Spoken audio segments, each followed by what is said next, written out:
लड़की हुई है। एक प्रेरक कहानी। 2 दिन तो हुए थे माँ को घर आए हुए और सुबह सुबह ही माँ अपना सामान पैक करके वापस जाने की तैयारी कर रही थी। ऐसे ही तो ना आई थी माँ बेटे के घर। आने का कारण भी खास था। बहू की डिलीवरी हुई थी और दादी बनने का नसीब मिला था माँ को। माँ दौड़ी दौड़ी खुशी खुशी अपने कॉलेज से छुट्टियां लेकर आई थी अपने पोते का मुंह देखने के लिए। एक बड़े कॉलेज में लेक्चरर होने के बावजूद माँ की सोच अभी भी ऑर्थोडॉक्स टाइप की थी, जो पहले से यह सोचकर बैठी थी कि पोता होगा तो अच्छा होगा। माँ के अरमानों पर तब पानी फिर गया जब बहू ने बेटे को नहीं बेटी को जन्म दिया। हालांकि माँ यह सब अपने चेहरे पर दिखाना नहीं चाहती थी, लेकिन उनका बर्ताव सारी बातें बयां कर रहा था। माँ को वापस जाने की तैयारी करता देख बेटा माँ के पास आया और माँ से बोला, माँ 2 दिन तो हुए हैं तुम्हें आने को और तुम जाने की तैयारी कर रही हो। अरे बेटा तुम तो जानते ही हो कॉलेज फिर से शुरू हो गए हैं। तुम्हारे पापा और मेरे लेक्चर फिर से शुरू करने पड़ेंगे। ज्यादा छुट्टियां भी तो नहीं ली थी मैंने, जाना तो पड़ेगा। लेकिन तू चिंता मत कर, थोड़े दिन बाद मैं और तुम्हारे पापा दोनों ही वापस आएंगे। अगले दिन सुबह सुबह माँ नहा धोकर जाने के लिए तैयार थी। बेटा किचन से चाय बनाकर माँ को देता है। माँ बेटे को बहू और पोती के बारे में पूछती है। बेटा कहता है दोनों सो रहे हैं।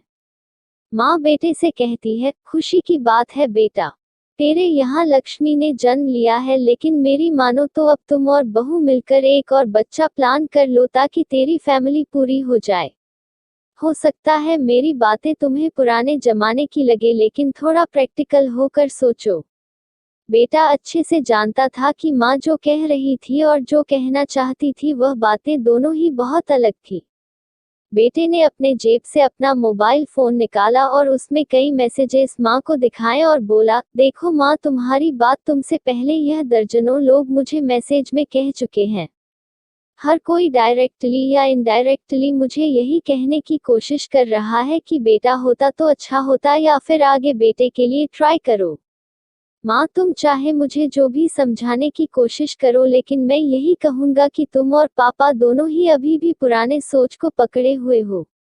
और ऐसा मुझे इसलिए कहना पड़ रहा है क्योंकि अगर मेरा बेटा हुआ होता तो आप इतनी जल्दी जाने की तैयारी ना कर रही होती और उसे अपने हाथों में लेकर यहाँ से वहाँ खिला रही होती और पापा भी यहाँ पर होते।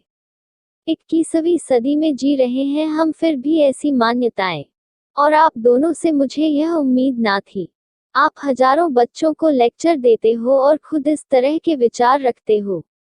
अगर आप ऐसा मानते हो कि बेटा और बेटी दोनों होंगे तभी फैमिली कंप्लीट होगी, तो मेरे एक सवाल का जवाब दीजिए कि मैं अकेला क्यों हूँ? मुझे कोई बहन क्यों नहीं है? माँ के पास बेटे के सवालों का कोई जवाब न था। वो अपनी नजरें झुकाए वहां से चली गई। बेटा अपनी माँ से बहुत प्यार करता था, वह बिल्कुल उनका अपमान करना नहीं चाहता था, लेकिन गलत विचारों का समर्थन करना भी उसे ठीक नहीं लगा। यह सारी बातें बहू ने भी सुन ली थी। बेटे ने उसके पास जाकर उसका उतरा हुआ चेहरा देखकर उसे समझाते हुए कहा, देखो चारू, तुम्हें माँ की बातों से या किसी और की बातों से परेशान होने की जरूरत बिल्कुल नहीं है। मुझे कोई फर्क नहीं पड़ता कि मुझे बेटा हुआ है या बेटी, मेरे लिए यही बड़ी बात है कि मेरी बेटी स्वस्थ है और खुश।